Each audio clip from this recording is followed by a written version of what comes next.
Assim rogamos ao Senhor em nome de Jesus. Amém. Amém, amém. Graça e paz, queridos irmãos.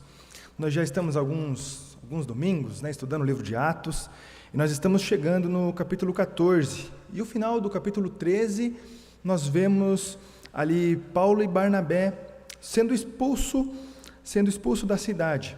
E aí então, no finalzinho do capítulo, eles batem as sandálias, assim como Jesus ensinou, quando os discípulos chegassem a alguma cidade, a algum lugar, e o evangelho não fosse bem recebido, e eles não fossem aceitos ali, então eles deveriam bater as sandálias e, em sinal de amaldiçoar aquela cidade, e sair, e continuar a missão, e assim eles estavam fazendo.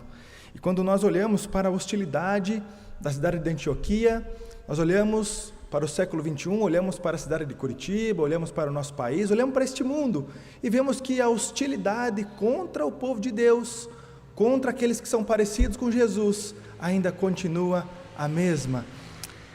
E sendo a mesma perseguição, nós nos alegramos porque nós servimos o mesmo Cristo. Estamos na mesma causa, estamos na mesma igreja que Paulo e também Barnabé. E nós convidamos aos irmãos a abrirem suas Bíblias no livro de Atos, capítulo 14. Nós faremos a leitura do versículo 1 até o versículo 7. Palavra do Senhor no livro de Atos, capítulo 14, a partir do versículo 1 até o versículo 7. Nos diz assim, Atos, capítulo 14, a partir do versículo 1. Em Icônio, Paulo e Barnabé entraram juntos na sinagoga judaica e falaram de tal modo que veio a crer grande multidão, tanto de judeus como de gregos. Mas os judeus incrédulos incitaram e irritaram os ânimos dos gentios contra os irmãos. Entretanto, demoraram-se ali muito tempo, falando ousadamente no Senhor, o qual confirmava a palavra da sua graça, concedendo que, por mão deles, se fizessem sinais e prodígios. Mas dividiu-se o povo da cidade. Uns eram pelos judeus, outros pelos apóstolos. E como surgisse um tumulto dos gentios e judeus, associados com as suas autoridades, para os ultrajar e apedrejar. Sabendo eles, fugiram para Listra e Derbe, cidades da Licônia e circunvizinhança, onde anunciaram o evangelho. Vamos orar mais uma vez? Santo e eterno Senhor, nosso Deus, nós neste momento clamamos porção do Teu Espírito Santo dobrada sobre nós. Nos ajuda, Senhor, a entender um pouco mais a Sua palavra. Tem misericórdia da minha vida, Senhor, na anunciação do Teu Evangelho. Em nome de Jesus, nós oramos a Ti, Senhor. Amém. Como nós vimos, irmãos, já há algum tempo nós estamos estudando o livro de Atos. E muitas vezes nós vamos perceber a perseguição, a maldade humana. Nós vamos perceber a igreja sofrendo, mas algo extraordinário é que o livro de Atos, ele não é um livro sobre perseguição, é um livro histórico que fala a respeito da igreja do Senhor, mas é um livro que fala sobre o avanço, sobre o progresso do evangelho, e como efeito disso, nessa sociedade má, numa sociedade totalmente corrompida, então há perseguição, há tentativa de parada da igreja, tentativa de assassinato dos discípulos, dos apóstolos, daqueles que seguem a Jesus. E nós percebemos, irmãos, essa hostilidade contra Jesus. É a mesma hostilidade que Jesus sofreu, é o mesmo sentimento que ele sofreu antes de chegar até o momento de ser pendurado no madeiro, do momento onde ele é preso até ele ser pendurado, ali ele sofre, e todo aquele sofrimento apontava para o sofrimento que após a sua morte, ressurreição e o avanço e o triunfo da sua igreja nesse mundo, ainda assim seria executado até o dia glorioso da volta de Jesus que nós almejamos, como nós cantamos hoje, como nós lemos no livro do Apocalipse, o momento que nós tanto esperamos, era o que almejava Paulo e Barnabé. Eles entendiam a necessidade da urgência de pessoas que não conhecem Jesus entregarem suas vidas aos pés do Mestre e servirem a Cristo como eles estavam servindo. E nós percebemos eles saindo então do momento de perseguição e entrando numa nova cidade. E quando eles são dispersos para essa cidade, dá a impressão que eles vão ao léu, que eles vão caminhar para um lugar desconhecido, para um novo rumo. Mas na verdade eles tomam a estrada romana, eles caminham 145 quilômetros ao leste de Antioquia e caminham para uma cidade que era próspera, uma cidade que possuía muitas riquezas, uma sociedade onde o agro era muito forte, por ser uma cidade irrigada. Nós percebemos ali uma cidade que era um centro comercial, onde dela saíam mais 5 estradas, e neste momento da história, ter uma estrada era algo muito importante. Hoje nós nem damos muita bola, porque já estamos acostumados. Precisa de algum lugar, coloca no GPS e você chega lá. Mas no momento, uma cidade que se ligava com outras 5 cidades, poderia ser considerada um hub ou uma metrópole. E ali eles chegaram, e perceberam que naquela cidade não haviam cristãos. Perceberam que naquele lugar pessoas não conheciam Jesus. E então eles vão para lá, sem murmurar.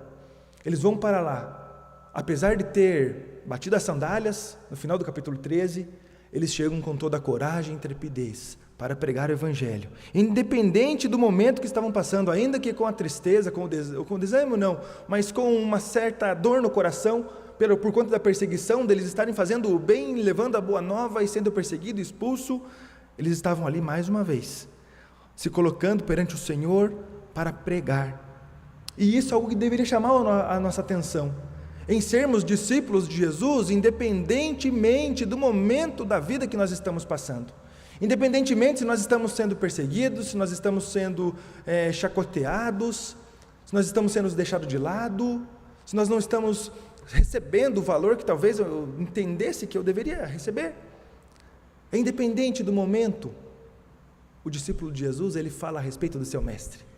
E a sua alegria e a sua satisfação é falar daquilo que o seu coração está cheio, independente do momento que ele está passando e atravessando. Falar da salvação, falar de Jesus. É isso que o discípulo de Jesus faz. Nós estamos às vésperas da Páscoa. Daqui a pouco nós vamos ter aqui na nossa igreja uma agenda bem grande, celebrando a morte e ressurreição do nosso Salvador. Esta é a mensagem da cruz que um discípulo fala. Essa é a mensagem de um Deus que é vivo, de um Deus que não morreu, que não parou pela maldade humana, onde não foi vencido pela morte, mas pelo contrário, triunfou sobre o pecado, triunfou sobre a morte. O discípulo de Jesus, ele fala aquilo que ele vive. Os discípulos de Jesus, eles fazem, em primeiro lugar, uma pregação para todos. Percebam que quando Paulo e Barnabé chegam naquela cidade, eles entram na cidade de Icônio, então eles entram naquela cidade que era considerada um grande centro. A primeira coisa que eles fazem é procurar uma sinagoga, mas havia um motivo lógico para isso. Paulo conseguia entrar facilmente na sinagoga, ele era alguém muito bem preparado para falar em público, ele era alguém douto, e também tinha um outro motivo muito importante por que ir na sinagoga. A sinagoga era o lugar de encontro de pessoas. Os homens importantes daquela cidade estavam lá, se reunindo para ouvir uma porção da palavra, para declamar alguns textos de cor, para falar alguns trechos da palavra. E então ele aproveita aquele momento, onde era dada a oportunidade a ele, para ele anunciar Jesus como Salvador, Jesus sobre a lei, Jesus como Salvador, Jesus como Redentor.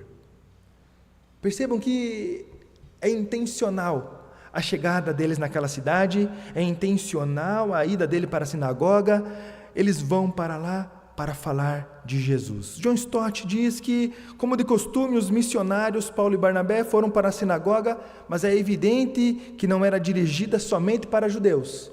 O texto nos diz que eles foram para lá, falaram para a grande multidão, tanto de judeus como de gregos. É intencional. Um discípulo de Jesus, ele é intencional. Ele fala de Jesus aonde as pessoas estão, aonde tem aglomeração, aonde tem ponto de contato. E hoje, queridos, nós temos aqui uma igreja dispersa durante toda a semana, numa grande gama de contato.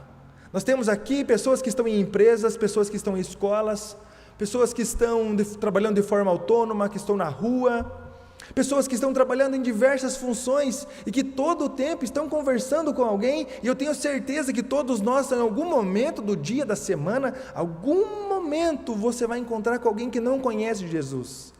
E o convite, quando nós olhamos para os discípulos de Jesus trabalhando e nos entendendo como discípulos, porque todo aquele que crê em Jesus como Senhor e Salvador alcança a vida eterna e automaticamente se torna um discípulo de Jesus, senão ele é um impostor, né? Ou nós somos discípulos ou não somos. E então nós entendendo que nós somos discípulos de Jesus, se eu creio em Jesus como o Senhor e Salvador da minha vida, então logicamente eu vou alcançar as pessoas que estão ao meu redor. Intencionalmente eu vou cuidar daqueles que não conhecem Jesus, eu vou me deslocar para onde eles estão, eu vou dedicar tempo, eu vou dedicar qualidade de tempo com essas pessoas. Era o que Paulo e Barnabé faziam, independente se eles estavam sendo perseguidos, se eles estavam sendo ameaçados, eles falavam cheios do Espírito Santo da parte de Jesus. Eles pregavam o Evangelho. Nós temos dois homens que acabaram de ser expulsos de uma cidade, que teriam humanamente as melhores desculpas para voltar para casa.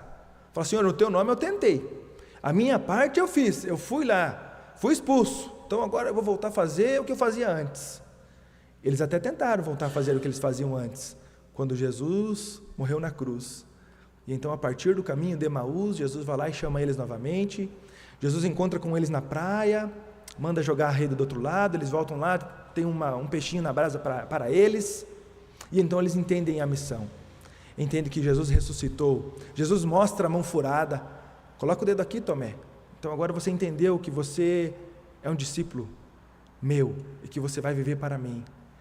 Perceba que nós algumas vezes temos essa tendência de nos comportar como os discípulos, e a Bíblia não esconde nenhuma prática deles, porque nós nos comportamos igualzinho a eles, e nós somos convidados a nos comportar mesmo, principalmente quando eles falam de Jesus, principalmente quando nós percebemos eles honrando o seu mestre, vivendo para a glória de Deus. Esse é o convite para nós hoje, vivermos para a glória de Deus, independentemente do momento que estamos passando. Eles falavam de Jesus com toda a coragem e intrepidez, porque o amor a Jesus era maior do que o amor à sua vida, era maior do que os seus anseios, os seus desejos. Eles falavam com o coração ardendo, falavam com a coragem necessária para entrar numa sinagoga, sabendo que ali pessoas se levantariam. No momento que ele falasse que Jesus é Deus, pessoas ali já fechariam os seus ouvidos. Mas no momento que eles falassem que Jesus é Deus, pessoas ali abririam os seus ouvidos, porque ali haviam eleitos do Senhor. E esses judeus e esses gregos que estavam naquele lugar eram as pessoas que precisavam ouvir do Evangelho. Estavam esperando ao chegar algum pregador, algum anunciador da palavra de Deus para ensinar a verdade para eles. Queridos, e hoje somos nós que somos convidados a chegar e pregar com a mesma intensidade, com a mesma coragem, ainda que com medo, ainda que com vergonha, ainda que com preocupação. Pregar com toda a coragem e intrepidez, em nome de Jesus, com o coração ardendo em Jesus. Paulo e Barnabé, eles entenderam que eles viviam para a glória de Deus. Eles entenderam que amar a Deus acima de todas as coisas era amar a Deus acima da sua vida e das consequências que aquilo ali trazia para a vida deles. Eles foram ousados pelo poder do Espírito Santo. Eles foram ousados porque eles tinham a certeza e a garantia que Jesus os concedeu. Aonde quer que eles fossem, o seu Espírito estaria com ele. Então, por meio do Espírito Santo, as coisas aconteceriam. E por perceber esse amor na prática, eles conseguem entender que o Evangelho não é uma teoria, que o Evangelho não é uma sugestão, que o Evangelho não é um bom encaminhamento, mas o Evangelho de Jesus é nova vida. O Evangelho de Jesus é realmente negar a nós mesmos, tomar a nossa cruz e seguir o nosso Mestre Jesus. Eles compreenderam isso. E então, um discípulo que entende, um discípulo que vive, um discípulo que está cheio, ele fala da parte de Jesus.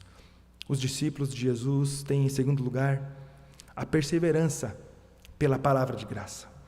Leia novamente comigo o versículo 3, diz assim: entretanto, demoraram-se ali muito tempo, falando ousadamente no Senhor, o qual confirmava a palavra da sua graça, concedendo que, por mão deles, se fizessem sinais e prodígios.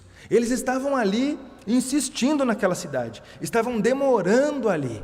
Eles tinham a plena convicção que não era tempo de sair ainda, mas ainda que o versículo 2 estivesse acontecendo, mas os judeus incrédulos incitaram e irritaram os ânimos dos gentios contra os irmãos.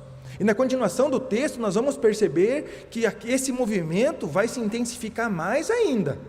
Mas aquilo ali se repetindo, exatamente o que aconteceu em Antioquia, o que aconteceu com Pedro, estava acontecendo novamente, onde homens estavam tentando calar o povo de Deus. Nos faz lembrar no dia que Pedro chegou perante o Sinédrio, eles falaram assim: Pedro, democraticamente, você é um homem livre, só não fala. Você tem toda a sua liberdade e democracia que nós exercemos aqui como cidadão romano, como povo romano, mas só não fala. Não fala mais disso aí não. E Pedro fala. E os discípulos de Jesus falam. Com toda a coragem, com toda a intrepidez, eles vão e se colocam na brecha, porque eles estão vivendo para a glória de Deus. É automático, é natural. Se meu coração está cheio de Jesus, eu vivo para a glória de Jesus. Mas se meu coração está cheio das coisas do mundo, está cheio de temor, com toda certeza vai desanimar, com toda certeza vai desistir, com toda certeza vai voltar para casa. Na primeiro embate, já desiste. Mas os discípulos verdadeiros não são assim. Os discípulos de Jesus vivem para a glória de Deus, com toda a intensidade para a glória de Deus. Eles saíram de uma cidade hostil, chegaram numa nova cidade hostil, e é por um motivo muito simples. Os pecadores odeiam Jesus. Todo pecador odeia Jesus. Ele nem sabe que ele odeia, mas ele odeia. E eles estavam provando esse ódio. Não era somente por serem aqueles homens que estavam lá. Se Deus tivesse levantado outras pessoas teriam sido hostilizadas no lugar deles. O ódio desse mundo é contra Jesus. E quanto mais parecidos com Jesus nós somos, mais nós somos odiados. E aqui deveria acender uma lâmpada bem forte, essa amarela luna na minha frente, chamando a minha atenção. Se eu não estou sendo reprimido, se eu não estou sendo contrariado, eu deveria prestar atenção se eu estou mesmo sendo parecido com Jesus.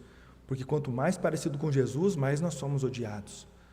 Nós temos aqui alguns relatos de jovens na universidade que estão sendo odiados, porque tiveram a ousadia de se anunciarem lá dentro da academia como cristão, como povo de Deus. E hoje nós oramos com mais intensidade sobre a vida desses irmãos, porque eles estão sofrendo lá dentro. Estão sendo perseguidos por professores, por colegas, simplesmente por professarem a fé em Jesus. E tantas outras áreas, meus irmãos, que não podem mais ser falado do nome de Jesus. Quanto mais parecido com Jesus, mais odiado. E a motivação desses homens não era ser bem falado, a motivação deles não era ser conhecido, ser um exponencial naquela cidade, a motivação deles estarem lá era servir Jesus. A intencionalidade deles entrar na sinagoga era servir Jesus. A intencionalidade deles passarem vários dias e insistirem, demorando bastante tempo lá, era por Jesus, não era por vanglória, não era esperando alguma coisa em troca. E um discípulo, ele deveria ser sempre como o novo convertido. Eu não sei se os irmãos já tiveram ou lembram de como foi, o primeiro amor, ou viver com pessoas que estão conhecendo o Evangelho e querendo viver aquela intensidade. Eu trabalhava com um rapaz, e aí então ele começou a ler a Bíblia e não entendia algumas coisas, eu tive a oportunidade de explicar para ele. Passou um tempo, ele começou a frequentar a igreja de Araucária, e aí então aconteceu algo muito legal. Ele falou assim: como eu não sabia disso antes? E quando as pessoas não sabem disso aqui, eles precisam saber. E ele se metia em algumas enrascadas, até mesmo dentro da empresa, porque ele queria falar de Jesus, que as pessoas vivessem aquilo que ele estava vivendo e tivessem as mesmas descobertas que ele estava tendo. E aí não conseguia, e começou a arrumar algumas confusões por conta disso. E é extraordinário olhar para esse movimento. E aí pensar: por que eu não faço mais isso? Ou por que eu não consigo? Por que eu não tenho essa disposição, esse amor, esse ânimo, essa força? Os discípulos estavam ali sofrendo e insistindo e falando. Mas eles não estavam apenas falando, eles estavam demonstrando o poder de Deus. Porque eles estavam ali em nome de Jesus, cheios do Espírito Santo, não estavam ali por acaso, não estavam com segunda intenção, estavam ali com os olhos na obra do Senhor, demonstrando o poder de Deus. Versículo 3, ele na sua parte B diz: o Senhor, o qual confirmava a palavra da sua graça, concedendo que por mão deles se fizessem sinais e prodígios. João Calvino diz que dificilmente Deus permite que milagres sejam desvinculados da palavra. A sua função é estabelecer a autoridade do Evangelho. Muitas vezes o Senhor permitiu e ainda permite que milagres aconteçam pelo poder da palavra, para que a autoridade do Evangelho seja manifesta no meio dos incrédulos. E então, por meio da obra do Senhor, pessoas que não conhecem, pessoas que duvidam, pessoas que odeiam, começam a crer, começam a entender, começam a olhar para aquele movimento, aquele mover do Senhor e falar: eu quero isso para a minha vida, a minha família também precisa disso. E quando aqueles homens eram arrebatados pelo Senhor, como ovelhas, então agora de Jesus, as suas famílias também assim o eram. Percebam que quando o Senhor entra naquela cidade, Ele alcança aqueles homens e consequentemente famílias. Famílias são impactadas pelo Evangelho, famílias são impactadas na presença do Senhor. Quanto tempo já eu não vejo alguma coisa assim acontecer? E a gente vai se acostumando e não acontecer nada, e já vai meio que se acostumando com isso, enquanto a nossa oração deveria ser: Senhor, usa a minha vida, Senhor, me usa como instrumento de bênção, Senhor, eu quero ver o extraordinário, eu quero ver as coisas loucas acontecendo, Senhor, eu quero viver a intensidade do Senhor, eu não quero ficar no raso, eu não quero ficar no pouquinho, eu quero viver com intensidade para a glória do Senhor, pagando o preço que for necessário. Essa é uma oração corajosa de um discípulo de Jesus. Esses homens estavam vivendo isso e perseverando, ainda que com perseguição, se mantendo no caminho do Senhor. Os discípulos de Jesus, em terceiro lugar, anunciam o Evangelho. Eles estavam na sinagoga pregando o Evangelho. Começou a se levantar uma perseguição. Eles resistem à perseguição. Eles insistem em ficar mais algum tempo naquela cidade. E ainda assim se levanta uma perseguição um pouco maior contra eles, ao ponto de no versículo 6 dizer, versículo 5, e como surgisse um tumulto dos gentios e judeus, associados com as suas autoridades para os ultrajar e apedrejar, sabendo eles, fugiram para Listra. Percebam que de novo tem uma fuga, novamente eles precisam sair da cidade onde eles estavam pregando o Evangelho, da cidade onde pessoas estavam sendo impactadas, onde gregos estavam conhecendo Jesus, onde judeus estavam conhecendo Jesus, onde gentios estavam recebendo a boa nova, onde famílias estavam sendo transformadas, onde o extraordinário de Deus estava acontecendo. O mundo se levanta contra. Aquelas pessoas que odeiam Jesus se levantam e então eles percebem novamente um agir contra eles. E de novo, eles não fogem, não murmuram, não voltam para trás, não desanimam, mas eles perseveram, pregando a palavra, anunciando o Evangelho. Versículo 7 diz: onde anunciar o Evangelho, lá em Listra e Derbe. Percebam, queridos, que quando eles fazem esse movimento de fuga, não é algo feio, não é algo estranho ao povo de Deus. Nós percebemos a família de Jesus, além de outros personagens, quando se levantavam contra, mas olhando para Jesus, o nosso Senhor, ainda bebê, a sua família precisou fugir para o Egito, porque uma geração de bebês estava sendo morta, então eles vão para lá fugindo da morte. Percebam que depois, Jesus já no seu ministério, algumas pessoas se levantando, já mancomunando ali uma forma de pegar Jesus, de conseguir encurralar, pegar ele em alguma fala estranha, uma fala errada e matar ele também. Ele, sabendo o desejo daqueles homens, a maldade do coração, ele intencionalmente se retira da cidade, vai para outro lugar mais seguro e continua pregando o seu evangelho. Mas chega um momento em que a morte não é temida mais. Quando Jesus ressuscita no terceiro dia, na verdade, quando ele já está lá no madeiro pendurado, quando ele diz que tudo está consumado e então ele morre, ali a morte perdeu.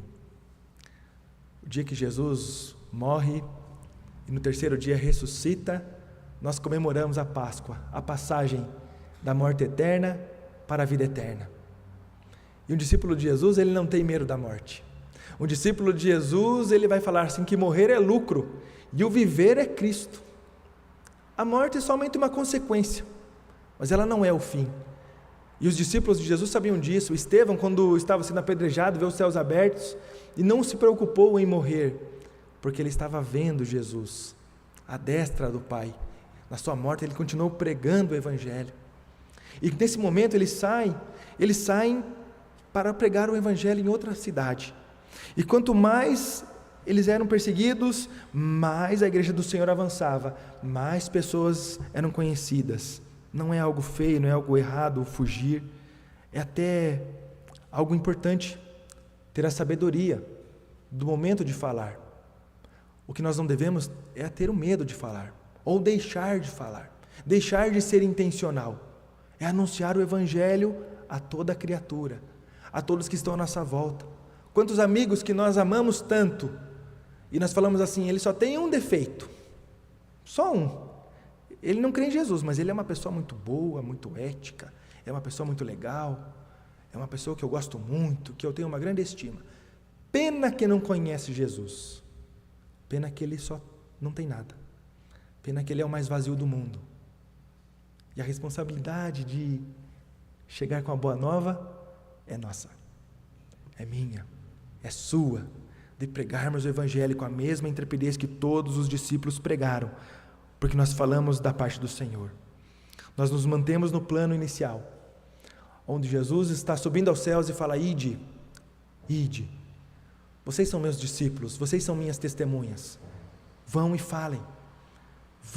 falem da minha parte, anunciem a toda criatura o Evangelho, fala para o seu amigo, fala para o seu vizinho, fala para as pessoas que estão ao seu redor, fala para o seu cônjuge, e as pessoas, numa progressão geográfica, até os confins da terra. Queridos, quando nós estamos vivendo totalmente para a glória de Deus, quando o Senhor arde e arrebenta meu coração, eu não consigo viver para mim, eu não consigo me alegrar com as coisas do mundo, eu não consigo buscar as coisas do mundo, eu não consigo buscar coisas terrenas, eu não consigo buscar as coisas que a ferrugem corrói, que o ladrão rouba, que a traça come, como o Evangelho nos diz. Quando nós estamos vivendo totalmente para a glória de Jesus, essas coisas são as demais coisas que nos são acrescentadas, mas o centro, o principal da nossa vida é pregar o Evangelho, ainda que com perseguições, ainda que com pessoas tentando nos barrar, mas pregar o Evangelho a toda criatura, com toda a intrepidez, avançando no reino, como os discípulos de Jesus avançavam, pregando a palavra. É pelo poder da palavra, não é pela nossa condição, não é pela nossa boa fala, mas é somente pelo próprio Cristo, pelo Espírito Santo que habita em nós. E isso nos traz uma tranquilidade no coração, onde nós vamos falar, mas não por nós mesmos, nós vamos falar da parte de Jesus, nós vamos falar com o poder de Jesus, sabendo que nós somos limitados, que nós somos falhos. Jesus sabe que nós temos vergonha de falar, Jesus sabe que nós temos alguma certa preguiça de sair da zona de conforto, Jesus sabe que nós não queremos nos comprometer, o Senhor sabe, mas o desafio dele é justamente esse, o Senhor fala, eu te conheço, eu te amei do jeito que você é, então eu coloco você para servir do jeito que você é. Não precisa fazer um curso de teologia, não precisa buscar, você só precisa ter comunhão com o Senhor, ter vida devocional com Deus, ter tempo de oração, assim como Jesus nos ensinou. Ele dependia totalmente do seu Pai, e ele fala assim, Renato, eu te amei de tal maneira que eu matei o meu filho por amor a você. Por que você não consegue falar? Por que tem medo? Por que uma certa perseguição faz com que você pare? Nós somos convidados a lembrar do amor, do favor imerecido. Nós estamos na beira da Páscoa, um tempo que nós nos comovemos, que nós vemos filmes da paixão de Cristo, nós vemos todo aquele sangue escorrer, e aquilo ali incomoda o nosso coração, incomoda a nossa alma. Nós celebramos a Páscoa quando Jesus ressuscita, e então nós nos alegramos, e isso acaba sendo parecido com o movimento dos nossos adolescentes e jovens quando voltam no retiro. O primeiro momento é uma euforia e querem falar de Jesus. Ontem foi sensacional, nós estávamos aqui com muitos jovens e eles conseguiram trazer amigos que não eram cristãos, que estavam aqui. Eu achei isso sensacional, e a nossa oração é que isso se perpetue, que a nossa juventude continue tendo essa coragem, essa intrepidez, e não só eles, mas toda a igreja. E passa a Páscoa, e algumas vezes nós nos esfriamos, Acabou a Páscoa, amém, aleluia. O que vai mudar? Nada. Sendo que toda a Páscoa é um momento extraordinário para nós falarmos sobre a morte e ressurreição de Jesus. Para nós anunciarmos o Evangelho com a intrepidez e a coragem que esses homens de fé estavam fazendo, que todo discípulo de Jesus faz, reconhecer a salvação, o favor, a graça de Deus, o amor dele, algo que é da vontade do Senhor. A pergunta 90 do nosso breve catecismo, falando sobre o poder da palavra de Deus, diz assim: para que a palavra se torne eficaz para a salvação, devemos ouvi-la com diligência, preparação e oração, recebê-la com fé e amor, guardá-la em nosso coração e praticá-la em nossa vida. A palavra do Senhor, o Evangelho de Jesus, ele não é um convite, ele é um estilo de vida, ele é a mudança de vida, ele é a nova vida, é realmente viver para a glória de Deus, negando a nós mesmos todos os dias, naquela luta do pecado contra o Espírito, a carne o tempo todo militando, e o Espírito Santo nos voltando, nos trazendo para o trilho novamente, nos lembrando que nós somos, e então assim, pondo em prática aquilo que nós ouvimos, pondo em prática aquilo que nós somos, discípulos de Jesus, aonde nós estivermos. Que Deus tenha misericórdia de nós, que todos nós possamos falar do que o nosso coração está cheio. Jesus, que Jesus seja a suficiência dos nossos corações, que Jesus seja a suficiência das nossas vidas. O convite de Jesus para nós pregarmos o Evangelho é viver o Evangelho, é testemunhar o Evangelho, é viver realmente para a glória de Deus, como povo dele, algo que não é muito fácil, mas que não é impossível, quando realmente é para a glória de Deus, quando a nossa vida é para a glória de Deus. Os discípulos de Jesus são parecidos com ele, porque obedecem o Pai, porque entenderam a boa nova, porque entenderam a Páscoa, então não consegue guardar para si, precisa falar, precisa ser intencional, chegar onde as pessoas estão, chegar na casa daqueles que não conhecem e anunciar Jesus como Senhor e Salvador. Que possamos nós ser esses discípulos, que possamos nós ter toda essa coragem para falarmos com toda intrepidez e coragem no Senhor. Vamos orar? Santo Eterno, Senhor nosso Deus, nós te louvamos e agradecemos pela sua palavra. Nós agradecemos, ó Deus, por poder ver, ó Deus, o relato da tua igreja avançando e crescendo, dos teus discípulos pregando o Evangelho, sendo intencional, indo nos lugares onde as pessoas estão reunidas, onde as pessoas estão, e intencionalmente falar do Senhor, anunciar a verdadeira Páscoa, anunciar a salvação exclusiva em Jesus. Senhor, em nome de Jesus, nos usa, Senhor, a cada dia, nos dá, Senhor, oportunidades de sermos discípulos do Senhor. Ó Deus, nos dá toda a coragem, a intrepidez que nos falta. Ó Deus, que possamos, ó Deus, sermos servos verdadeiros do Senhor. Ó Pai, nós clamamos que o Teu Espírito Santo nos encha somente com a parte do Senhor e nos esvazie de nós mesmos, para que possamos, ó Deus, pregar a Tua palavra, ainda que perseguidos, ainda que detestados, ainda que oprimidos, mas cheios do Espírito Santo do Senhor, com toda a coragem no Senhor. Ó Pai, levanta homens e mulheres, ó Deus, para trabalhar na Sua missão. Que nós possamos, ó Deus, sermos conhecidos, ó Deus, como a igreja que avança, a igreja que não se acovarda, que a igreja, ó Deus, que prega a Tua palavra, que vive a Tua palavra, que tem um coração ardendo na Sua palavra e que não consegue guardar para si, que precisa anunciar para aqueles que estão à nossa volta. Senhor, tem misericórdia de nós. Nos usa, Senhor, como discípulos verdadeiros. Nos usa, Senhor, como Teu povo. Que possamos, ó Deus, continuar, ó Deus, caminhando, olhando para a salvação, ó Deus, com o coração ardendo no Senhor, ó Deus, em nome de Jesus, negando a nós mesmos. Tem misericórdia de nós, ó Pai, e nos ajuda a vivermos para a Sua glória. Pregar que quem salva é só Jesus a todo tempo.